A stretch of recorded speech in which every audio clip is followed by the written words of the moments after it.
यहाँ पर बहुत ही इजीली, बहुत ज्यादा यानी कि मेटाफोरिकली इस चीज को समझाने की कोशिश की है कि आदमी याशी करते हैं, औरत जो है वो घर में पिसी होती है। फॉर एग्जाम्पल अगर मैं एक एग्जाम्पल दे सकूं, इनका जो मेटाफोर इन्होंने यूज किया है, बीच में गुड़िया इन्होंने बताई है कि गुड़िया इन्होंने घर में रखी हुई है, उसके अंदर जो लार्जर गुड़िया है वो बेसिकली आदमियों को रिप्रेजेंट करती है, और जो छोटी गुड़िया है उनके आगे रखी हुई है वो बेसिकली औरतों को रिप्रेजेंट करती है कि आदमी का स्ट्रेचर जो सब बड़ा है और उसके बाद औरतों का स्ट्रेचर छोटा है। फिर उसके बाद इसका दिखाता है कि खाना पकाना सीख रही है, और अगर इसकी फैमिली जहां पर ये शादी करके गई है, इसका बेसिकली ससुराल जो है वो ज्यादा कंजर्वेटिव होते हैं, तो इसको जब खाना पकाना नहीं आता तो इसके खाने के बजाय इसको ताने मारते, इसकी जिंदगी वहीं पर ज्यादा बना के रख देते। लेकिन ऐसा कुछ नहीं होता, इसकी सास भी से सिखाती है, उसके साथ लगी होती है, लेकिन जब साथ जाती है फिर उसके बाद ये कहती है मुझे हाउस हेल्प दो। बेसिकली काम करना महाल होता है, इसको बस यही होता है कि मैं बाहर जाके नाचना है, बाहर जाके काम कर लेगी, घर का काम करते हुए मौत पड़ी है, सिर्फ ये लड़की दिखाने के लिए, मजबूरियां दिखाने के लिए, क्योंकि ऑब्वियसली एक डायरेक्टर जो इसकी मूवी की है वो औरत है, तो ऑब्वियसली ये फेमिनिज्म का टेक है कि कैसे जो हाउसवाइफ होती हैं उनके साथ दबी हुई होती हैं।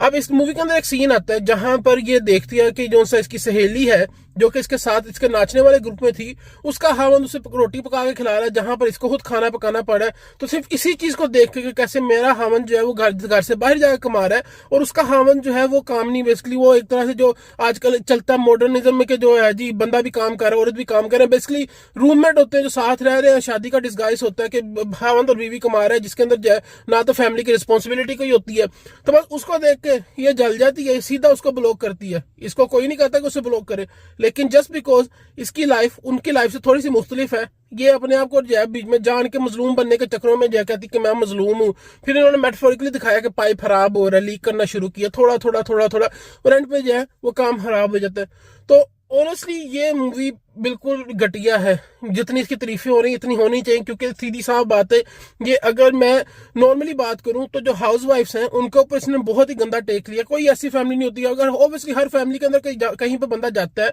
अगर आप शादी में जाते हो आपको जो नए जो रीति रिवाज है या नए कल्चर्स हैं उनको जो है अडॉप्ट करना पड़ता है। आपकी फैमिली के अंदर जो चलता हो सकता है दूसरी फैमिली ना चलता हो। और एक और चीज जो इस मूवी के अंदर बहुत ही इजीली जो है उसको डिसरिगार्ड कर दिया गया है, जिस वक्त आपका रिश्ता है उस वक्त ये चीजें डिस्कस करने वाली होती है कि आपने जिंदगी में क्या करना, आपका जो है लाइफ से या उस शादी से क्या एक्सपेक्टेशन है, लेकिन यहाँ पर उस चीज को नहीं किया जाता। शुरू में दिखाते हैं कि इन्हें मौका भी मिलता है बात करने का, लेकिन नहीं, बस हा ही करके जो है शादी कर लेते हैं, उसके बाद जो है इसको दिखाते हैं इसमें मुसीबतों का पार्ट टूट गया। एंड ऑफ द डे होता यही है, अगर मैं यहाँ पे स्पॉइल कर दूं मूवी को, ये तलाक ले लेती है, वो बंदा दूसरी शादी कर लेता है और वो खुश रहता है अपनी जिंदगी में, और ये नाचने निकल जाती है। ये सीधी साफ बात है, इसे नाचने गाने का शौक होता है, इसे और कुछ नहीं, इसे घर संभालने में मौत पड़ी होती है लड़की को कि मैं घर में बैठूंगी, मुझे जो है घर में बैठ के घर का काम करना पड़ना है, हालांकि कोई रोकता नहीं इसे। सिंपल सी बात है, जो फेमिनिस्ट औरतें होती हैं उनका यही मसला होता है कि जी हमने घर में बंद के नहीं बैठना, हमने बाहर जाके अपना करियर बनाना।